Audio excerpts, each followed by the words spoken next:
Whatever illumines your path, I will consider as my friend. There are no enemies, no barriers in the heart. There is only wishing you well. Your joy is my joy is your joy is my joy for sure. This is the song in my heart, sing along, sing along. This is the song in my heart, sing along. Whatever illumines your path, I will consider as my friend. There are no enemies, no barriers in the heart. There is only wishing you well. Your joy is my joy is your joy. Your joy is my joy for sure. This is the song in my heart. Sing along, sing along. This is the song in my heart. Sing along.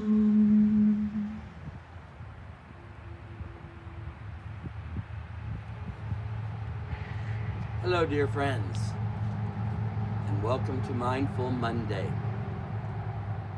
That was the joy chant in the Plum Village tradition, and joy is going to be our theme this morning. We will be listening to some words of Thai, and then we will enter into an Appreciative Joy guided meditation, followed by the reading of the 5 mindfulness trainings, which is a tradition in the Plum Village tradition. Listen to these words of Thai regarding joy, happiness, and suffering. We all want to be happy, and there are many books and teachers in the world that try to help people to be happier. Yet we all continue to suffer. Therefore, we may think that we're doing it wrong. Somehow we are failing at happiness. That isn't true. Being able to enjoy happiness doesn't require that we have zero suffering. In fact, the art of happiness is also the art of suffering well. We learn to acknowledge, embrace, and understand our suffering, and we suffer less.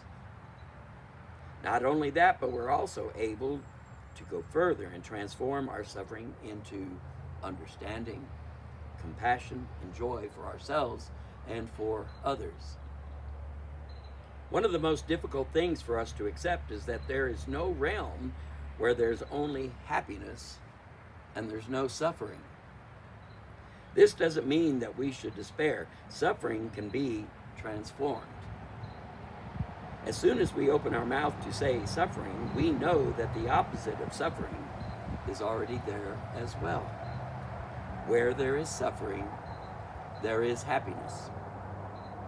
If we focus exclusively on pursuing happiness, we may regard suffering as something to be ignored or to be resisted. We think of it as something that gets in the way of happiness, but the art of happiness is also the art of knowing how to suffer well. If we know how to use our suffering, we can transform it and suffer much less. Knowing how to suffer well is essential to realizing true happiness. Mindfulness is the best way to be with our suffering without being overwhelmed by it. Mindfulness is the capacity to dwell in the present moment, to know what's happening in the here and now. For example, when we're lifting our 2 arms, we're conscious of the fact that we're lifting our arms. Our mind is with our lifting of our arms, and we don't think about the past or the future because lifting our arms is what's happening in the present moment. To be mindful means to be aware. It's the energy that knows what is happening in the present moment. Lifting our arms and knowing that we're lifting our arms, that's mindfulness. Mindfulness of our action. When we breathe in and know we're breathing in, that's mindfulness. When we make a step and we know that the steps are taking place, we are mindful of the steps. Mindfulness is always mindfulness of something. It's the energy that helps us be aware of what is happening right now and right here in our body, in our feelings, in our perceptions, and around us. With mindfulness, you can recognize the presence of suffering in you and in the world. And it's with that same energy that you tenderly embrace that suffering. By being aware of your in-breath and out-breath, you generate the energy of mindfulness so that you can continue to cradle the suffering. Practitioners of mindfulness can help and support each other in recognizing, embracing, and transforming suffering. With mindfulness, we are no longer afraid of pain. We can even go further and make good use of suffering to generate the understanding and compassion that heals us and then can help us heal others and to be happy as well. And so with that, we will enter into a period of meditation, appreciative joy.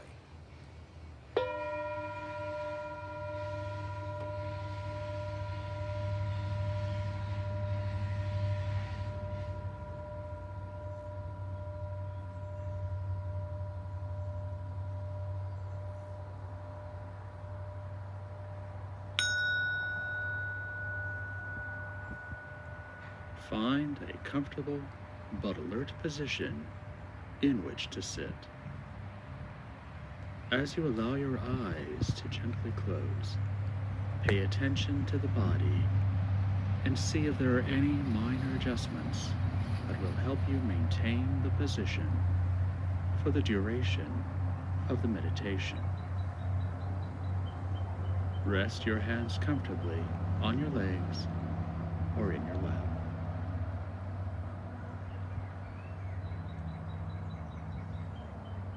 We'll start with a few minutes of concentration practice, just to help our minds settle and arrive in our present time experience.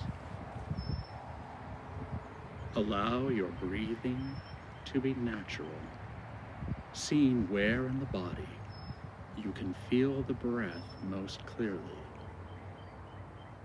It may be in the stomach or abdomen, where you can feel the rising and falling as the body breathes.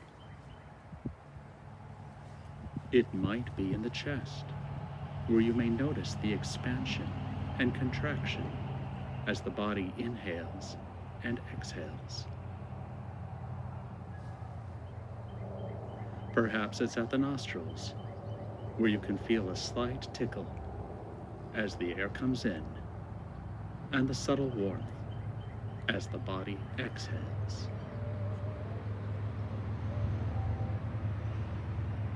Breathing in, just bring a gentle awareness to the breath.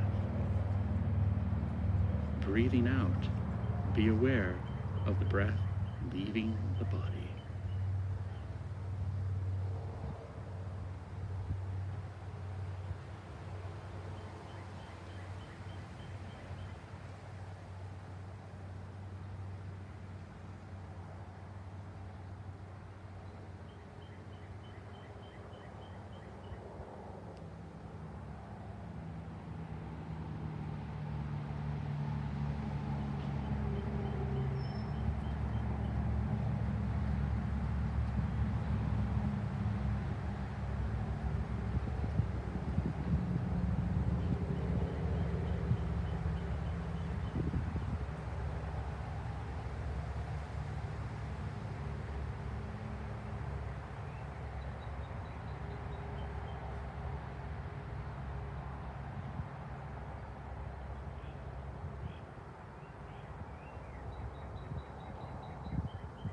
you may notice the mind wandering.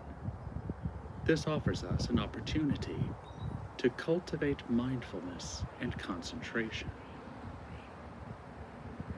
Each time we notice the mind wandering, we're strengthening our ability to recognize our present experience. Each time we bring the mind back to the breath, we strengthen our ability to concentrate. Treat it as an opportunity rather than a problem.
In appreciative joy practice, we're cultivating a mind and heart that shows appreciation, joy, and gratitude for the good fortune we experience within ourselves and our environment.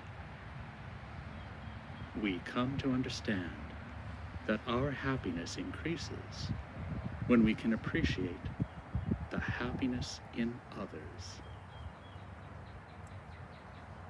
We may begin our appreciative joy practice by repeating the following phrases for ourselves. May I be happy for the joy I have. May my joy increase. May I be grateful and content.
Now, bring to mind someone who has benefited you or been especially kind to you.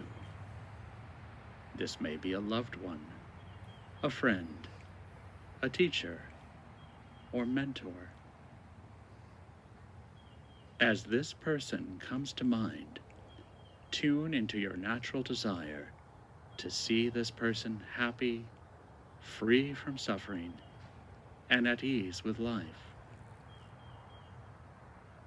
The practice is to counteract any greed, ill will, jealousy, or envy, and to recognize how our joy is connected to the joy of others.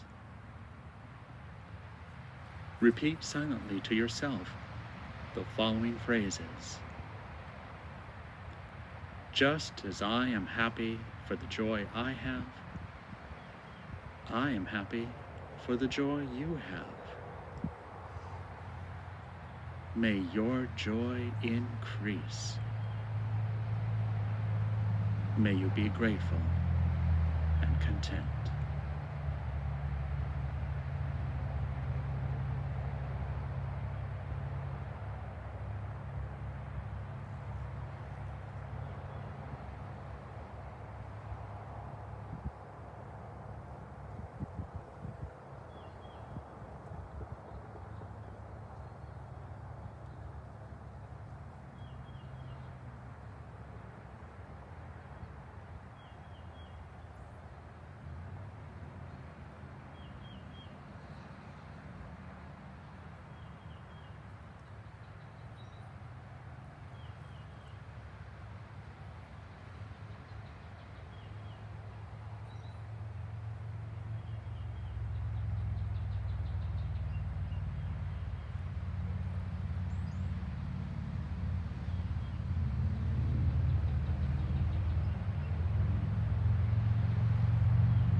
Let this person go from your mind and bring to mind a neutral person. This is someone you see, maybe regularly, but don't know very well. It may be somebody who works somewhere you go a lot, a coworker, a person you've seen at meetings, or maybe a neighbor. Although you don't know this person well, you can recognize that just as you wish to be happy, this person wants to be happy as well. You don't need to know what their happiness looks like. Again, offer this person the phrases of appreciative joy, recognizing that you aren't in charge of their happiness. I am happy for the joy you have. May your joy increase. May you be grateful and content.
Now, letting this neutral person go, think of somebody who you find difficult, or toward whom you feel a resentment, hurt, or jealousy.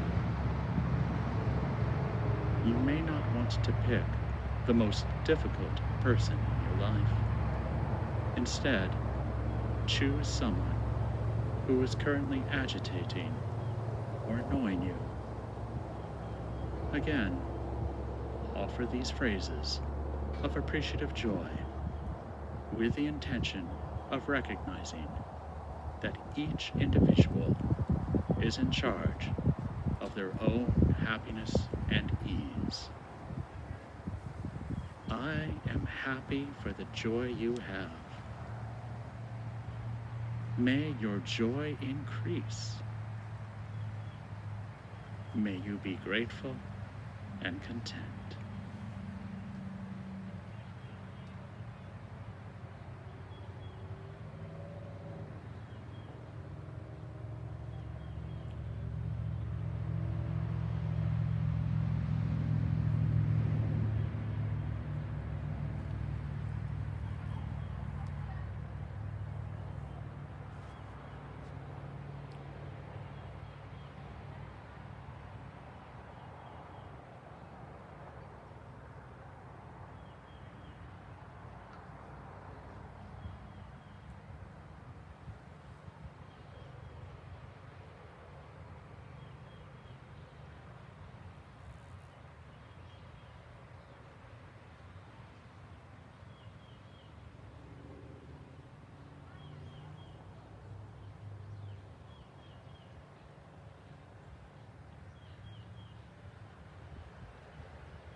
Now, letting go of this difficult person, extend your joy to all beings. I am happy for the joy of all beings. May your joy increase. May we all be grateful and content.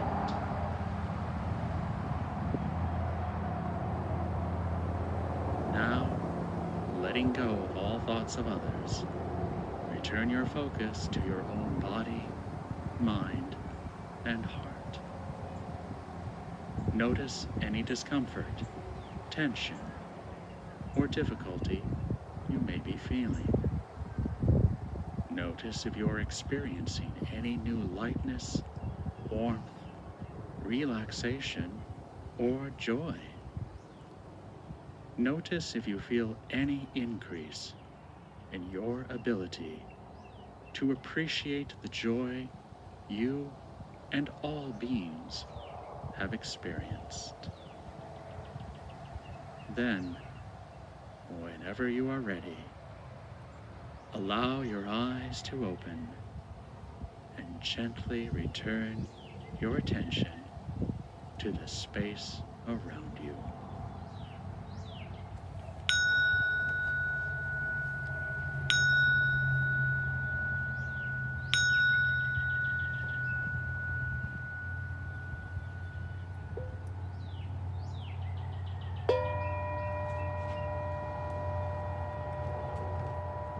I bow in gratitude for having sat with you.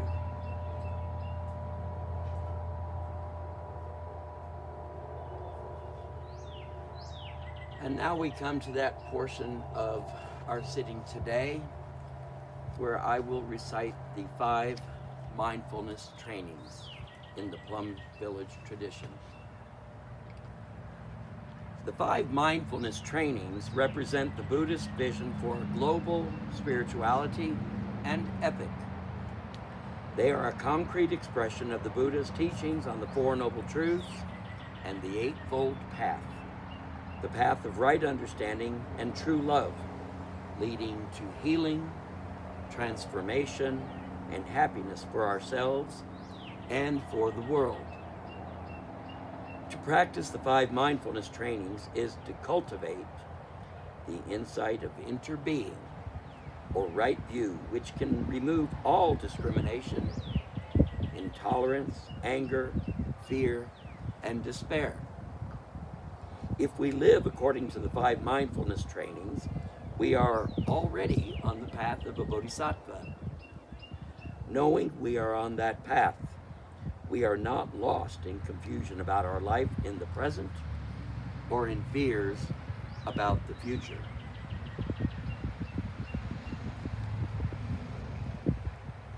The first mindfulness training, Reverence for Life.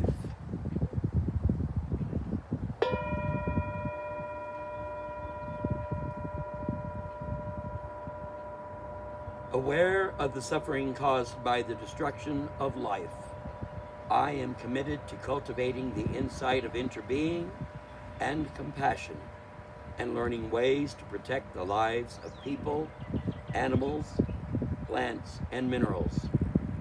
I am determined not to kill, not to let others kill, and not to support any act of killing in the world. In my thinking or in my way of life, seeing that harmful actions arise from anger, fear, greed, and intolerance, which in turn come from dualistic and discriminative thinking, I will cultivate openness, non-discrimination, and non-attachment to views in order to transform violence, fanaticism, and dogmatism in myself and in the world.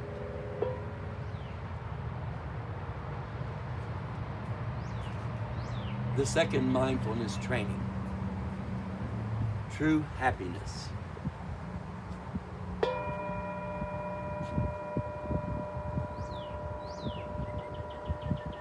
Aware of the suffering caused by exploitation, social injustice, stealing, and oppression, I am committed to practicing generosity in my thinking, speaking, and acting.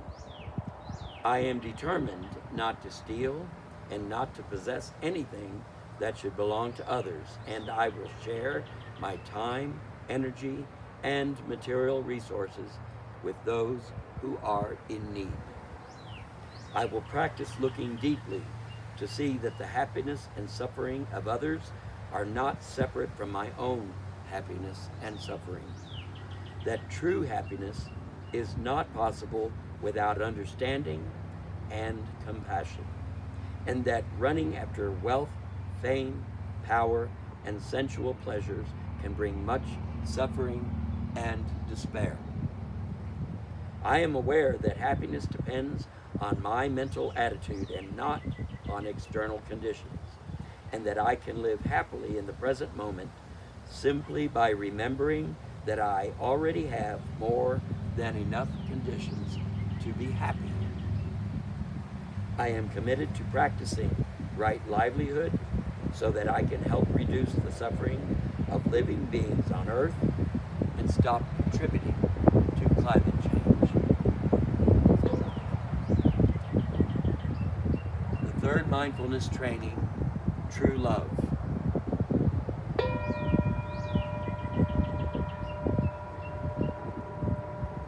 Aware of the suffering caused by sexual misconduct, I am committed to cultivating responsibility and learning ways to protect the safety and integrity of individuals, couples, family, and society. Knowing that sexual desire is not love and that sexual activity motivated by craving always harms myself as well as others, I am determined not to engage in sexual relations without true love and a deep, long-term commitment made known to my family and friends. I will do everything in my power to protect children from sexual abuse and to prevent couples and families from being broken by sexual misconduct. Seeing that body and mind are one, I am committed to learning appropriate ways to take care of my sexual energy and cultivating loving kindness, compassion, joy, and inclusiveness, which are the four basic elements of true love, for my greater happiness and the greater happiness of others. Practicing true love, we know that we will continually be beautiful into the future. The fourth mindfulness training, loving speech and deep listening.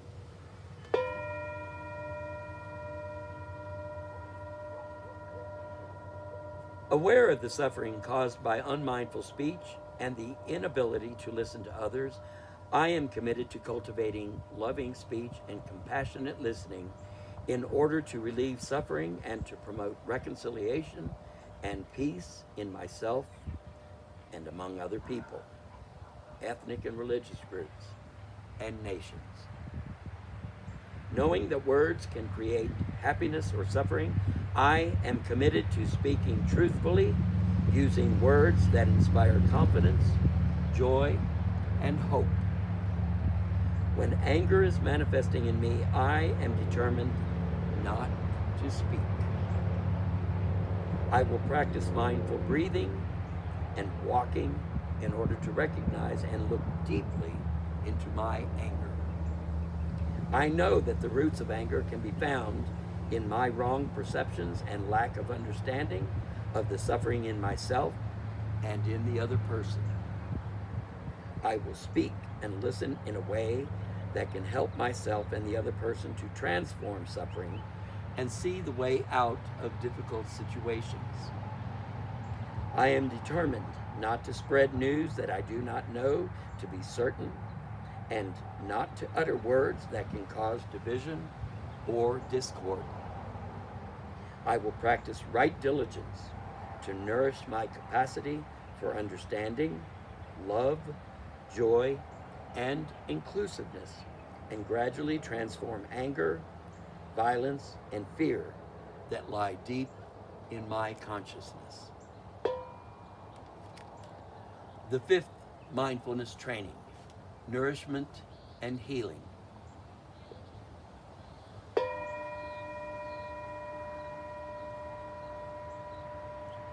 Nourishment and healing. Aware of the suffering caused by unmindful consumption, I am committed to cultivating good health, both physical and mental, for myself, my family, and my society by practicing mindful eating, drinking, and consuming. I will practice looking deeply into how I consume the four kinds of nutrients, namely edible foods, sense impressions, volition, and consciousness.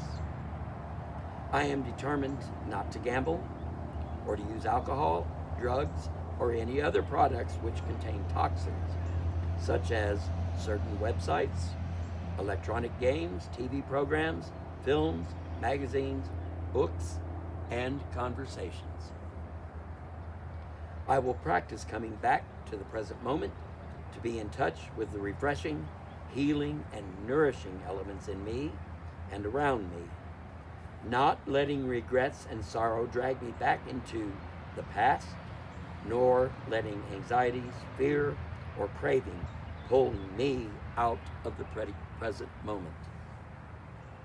I am determined not to try to cover up loneliness, anxiety, or other suffering by losing myself in consumption. I will contemplate interbeing and consume in a way that preserves peace, joy, and well-being in my body and consciousness, and in the collective body and consciousness of my family, my society, and the earth.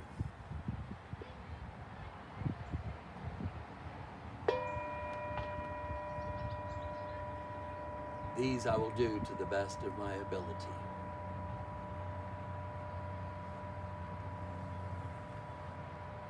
And we now come to the end of today's sitting, and I want to express my gratitude to you for joining me today and for being with me in spirit. It was a pleasure to be with you in spirit. And so as we leave, we will leave with one final bow. And as we bow, let us bow first one to another and also to our teachers, Thai, the Buddha, Jesus, our mentors, our Sangha leaders, our master teachers, those who have brought wisdom and understanding to our hearts and our minds. And also we bow to the universe. And as we do so, let us remember these words in parting. With every breath we take, let us vow to be awake. And every step we take, let us vow to take with a grateful heart, so that we may see with eyes of love into the hearts of all we meet, to ease their burdens when we can, and to greet them with a smile of love, and kindness, and mercy, compassion, forgiveness, generosity, and peace. For we are all leaves of one tree. We are all waves of one sea. We are all stars of one sky. Now is the time for all of us to live as one.